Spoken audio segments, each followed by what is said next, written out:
I'm Tracy Pa with the news update. Foreign Affairs Minister Justin Tkachenko has set a target for foreign policy white paper tabling in Parliament. The Eminent Persons Group tasked with the responsibility to review and draft Papua New Guinea's foreign policy white paper have set April as the extended deadline for completion. Minister Tkachenko, upon receiving the interim report of the foreign policy white paper on Tuesday, urged the EPG to furnish in good time a comprehensive white paper to be presented in the May Parliament session. A formal update and advice will be presented to Prime Minister James Marape on progress and the extended deadline by the minister. The foreign policy white paper is intended to reflect Papua New Guinea's sovereignty and will form the basis of and guide how the government will conduct its regional and international engagement into the future. The Minister for Justice and Attorney General Pila Niningi has urged lawyers to refrain from asking for additional allowance when taking on a court case because they are already being paid to do their job. The minister touched on the matter during the announcement of the new acting Solicitor General in Port Moresby on Wednesday. Asking for cut. They are making mistake. New startup is in town. We will not tolerate this behavior of asking for what is there for me, what is my cut, where is the, this is not going to be on. State pays for it. You provide a service. If they do, and I'm warning the lawyers, and they must take it seriously that this cut business is not going to be practiced anymore. In a significant boost to Papua New Guinea's cultural heritage, Steamships Trading Company has pledged substantial support for the upcoming 5th Hiri Moale Festival. Marking a half-century celebration of the traditional Hiri trade expedition, the Motu Koita Assembly unveiled the milestone event, highlighting Steamship's long-standing partnership and vital role in preserving indigenous culture. In marking the upcoming 50th anniversary of the Hiri Moale Festival, Steamships Trading Company stepped forward as a formidable supporter, injecting 100,000 kina in cash and kind into the celebration. Ms. Hiri Hanenamo Kim Josh Damuri expressed profound gratitude for Steamship's pivotal role in preserving cultural heritage, emphasizing the festival's cultural significance and its impact on the Motu Koitabu community. Trade expeditions for Motu and Koitabu people. This year, we are proud to celebrate 50 years of Hiri Moale Festival with Steamships Trading Company co-sponsor with a total sponsorship of 100,000 in cash and kind. Steamships Trading Company has been a great supporter of the Hiri Moale Festival since the festival started in 1970s. The company also has a long-standing history with the people of Motu Koitabu. Managing Director Mr. Robert Bray introduced an employment incentive in 2022 to support Hiri Hanenamo contestants with job placements. This year, all the 10 contestants will be given the same opportunity again to pursue a career path with the leading employer, Mr. Robert Bray, the Managing Director. Special acknowledgement and appreciation are extended to Steamships for your continued support of Hiri Moale Festival celebrations this year. Rupert Bray, Managing Director of Steamships Trading Company, shared poignant reflections articulating the festival's broader significance in the context of contemporary challenges facing PNG. It's the opportunities that we can help give today's generation of Motu Koitabans growing up in Port Moresby, the city that we've called home for over 106 years now. We've benefited from this wonderful culture and tradition of trading that has been so important to Port Moresby over the years. So it's a great pleasure to sponsor again, Molly, and to all of your team. I recognise how much hard work goes into this in the background. I think it would be remiss of me not to say that at the moment, with all of the social pressures that we have and the challenges that Papua New Guinea faces, festivals and celebrations like this are as important as ever. We need to be able to teach our future generations of leaders the importance of culture and the values that our forebearers held so close. Bray also highlighted Steamship's initiative to provide job placements for Hiri Harinamo contestants. Carol Kidu Jr., TVWAN News. A new partnership was sealed on March 12 between the people of Yanguru Sausia district of Isipik province and the people of Usinobundi in Midday province.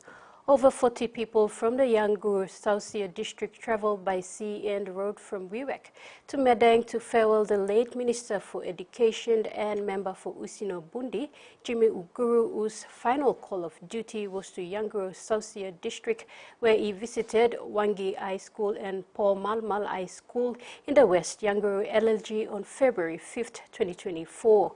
Sausia MP Richard Maru, during his visit to the family of late Minister Uguru at Build Village, expressed that he was there to farewell the late minister and to build a bridge between his district of Yanguru Sausia and the district of Usinobundi. The people of Usinobundi accepted the proposal for a partnership, and they sealed this partnership by presenting Medeng Bilom and necklaces to Minister Maru and the leaders of Paul Malmal and Wangi. In regional news, intercity schools in Perth, Australia are bursting at the seams due to increasing enrolments, and parents are angered the state government's upgrades to the urgent infrastructure aren't doing enough to ease the problem. Myra Robinson sends her kids to Highgate Primary, but the school is bursting at the seams. Our school numbers have almost doubled in the last 10 years, and we've been told there's no such thing as capacity, but the school is beyond capacity. Parents say teachers have lost their staff room, lunchtimes have been staggered, and music classes are being taught in the hallway. The kids just simply don't have enough play space and just enough space at school to have fun. Highgate is not alone. Enrolment has increased across the Perth metropolitan area, putting more pressure on an already struggling education system, and it's all due to a surge in inner city living. What hasn't happened alongside that is the strategic approach to forward planning the infrastructure upgrades to be able to accommodate that increase in population. In the interim, $12 million will be spent on upgrades to Highgate Primary, to be completed in 2 years. We believe we've landed on a really good option going forward, and the long-term solution obviously is to ease the enrolments at this school, and that's why we need to build the inner city primary school. But some parents fear it's too late. What's been offered is great for the future, but we need something now. We needed something last year, we needed something the year before, and we need something next year, and we don't have it. There are calls for a Coordinator General to oversee ageing infrastructure across Perth to help ease a growing problem. Now in sports, the PNG Barramundis will be adding home champions Enwi Trophy in hand over her hard-fought and significant victory over Nepal in the HKC T20I3 Series final.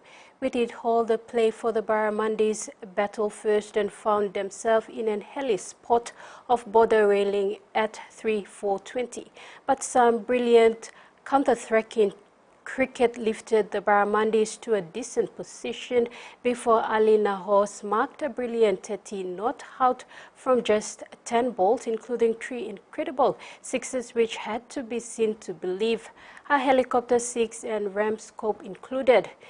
These flamboyant balls lifted PNG to a competitive 171 from their 20 overs. The Barramundis defeated Nepal 8 out from 171. Nepal finished with 10 for 85 rounds only. From there, the sides will head to their final spot on their tour of Asia in Malaysia. Rising Kumul Danamo and PNG Antas number 9 Judah Rambu is looking forward to a big season, provided E remains fit and healthy against Wanu Mainly Seagulls on Saturday. The 23-year-old put on a masterclass act, directing traffic from dummy off to steer the Hunter to their first win of the season.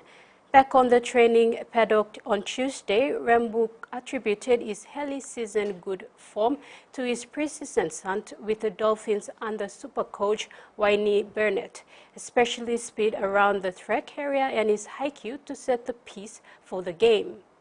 Working on my rock areas and all that, so yeah, it's just a round one. There's more rounds to come, so yeah, there's some more things to be improved on, but yeah, just credit to the boys. They just flow with the game speed and yeah. Was good on the weekend. Head coach of Papua New Guinea's men's football team, Warren Moon, announced a 23-man squad for the upcoming FIFA series in Sri Lanka on March 25th. The squad comprises most of regulars. However, some veterans did not make the cut. Warren Moon expresses confidence in the side he has assembled. He believes the boys can compete against teams who have European players in their sides. Moon's squad include goalkeepers Ronald Warisan and Dave Tomare, Vagi Coniel, Daniel Joe, Godfrey Harrow, Kenneth Ara, Karakila, Kolu Kepo, Philip Stephen, Sylvester Luke and Peter Dabinyaba Jr. making up the bags. Midfielders Emmanuel Simon, Yagi Asasa, Troy Dabin, Robert Simon and Patrick Aisa. Lining up in the forwards include Nigel Dabinyaba, Obed Bika, Ati Kepo, Tommy Semi, Lee Fount Navu, Jess Gris and Rex Naime. Notable absents in the team include Komolong brothers Alwin and Felix. Reliable Raymond Gunemba and Davis Brown also didn't make the squad. Commenting on this, Moon said the door is still open for them and other players for the Nations Cup in June, and also the World Cup qualifier at the end of the year. Coach Moon urged those players who did not make the team to continue to work hard and stay fit and be ready to perform in the training camp in preparation for the Nations Cup and the World Cup qualifier. Moon concluded that Sri Lanka trip is a major breakthrough for PNG football to compete with other nations around the globe through FIFA Series Sri Lanka edition. It is a big year ahead for PNG men's national team. Fremantle Luke Jackson has backed himself to handle the club's rank requirements when his side hosts Brisbane at Perth Stadium on Saturday. Brought into the club last year to be a forward who can ruck, Luke Jackson now faces a temporary change in job description. With Sean Darcy out for up to a month with a knee issue, the former Demon looks likely to shoulder the ruck for the first part of the season. Not that he's concerned about the change in plan.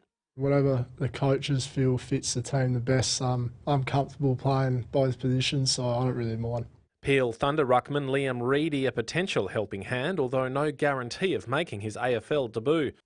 While some of Fremantle's other youngsters are putting up their hand for a spot in the side to face the Lions. Everyone's just really keen to get out there. We've all had a pretty hard pre-season, so I think we're ready to get started.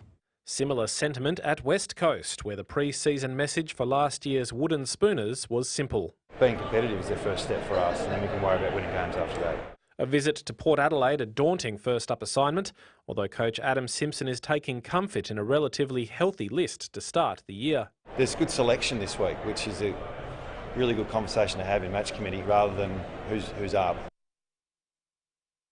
That's been the Midday News. Join us at 6 for more.